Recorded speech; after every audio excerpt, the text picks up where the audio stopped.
Hello everyone. ये कहानी उस समय की है जब स्वामी विवेकानंद अपने लोकप्रिय शिकागो सम्मेलन के बाद भारत वापस आए थे। अब उनकी चर्चा विश्व के हर देश में हो रही थी। सभी लोग उन्हें जानने लगे थे। स्वामी जी अपने स्वभाव अनुसार भ्रमण कर रहे थे। इस समय वो हिमालय के क्षेत्र में थे। एक दिन वो घूमते घूमते एक नदी के किनारे आ गए। वहां देखा कि एक नाव है जो किनारा छोड़ चुकी है। स्वामी जी नाव के वापस आने के इंतजार में वहीं पर बैठ गए। वहीं से एक साधु गुजर रहा था। स्वामी जी को वहां बैठे देख साधु स्वामी जी के पास आकर बोला कि अरे, तुम यहां क्यों बैठे हो? तो स्वामी जी ने कहा, मैं नाव का इंतजार कर रहा हूं। साधु ने फिर पूछा, तो बताओ तुम्हारा नाम क्या है? स्वामी जी ने कहा कि मैं विवेकानंद हूं। साधु ने उनका मजाक उड़ाते हुए कहा, अच्छा, तो तुम ही हो वो विवेकानंद? वाह, जिसे लगता है कि वो विदेश में जाकर भाषण देने से बहुत बड़ा महात्मा बन सकता है। स्वामी जी ने साधु को कोई जवाब नहीं दिया, बस सुनते रहे सारी बात। फिर साधु बड़े घमंड के साथ उस नदी के पानी पर चलकर शक्ति प्रदर्शन करने लगा।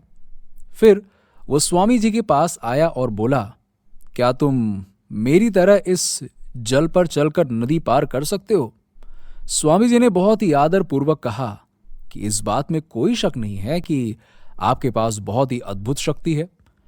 लेकिन साधु महाराज, क्या आप मुझे बता सकते हैं कि इस शक्ति को प्राप्त करने में आपने कितना समय लगा दिया?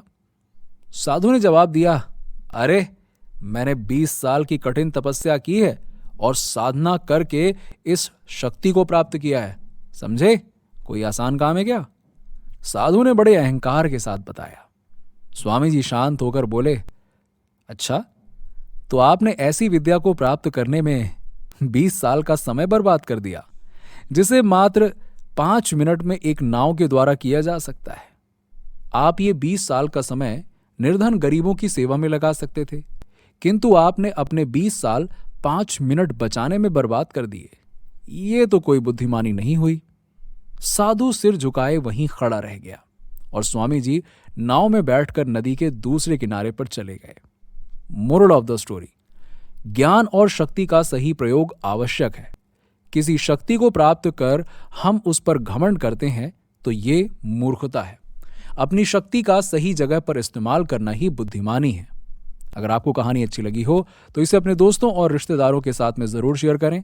अगर आप ये वीडियो फेसबुक पर देख रहे हैं तो प्लीज फॉलो करिए, और अगर आप यूट्यूब पर देख रहे हैं तो सब्सक्राइब कीजिए और कमेंट करके बताइए कि आपको ये कहानी कैसी लगी। मिलते हैं आपसे अगली वीडियो में एक नई कहानी के साथ।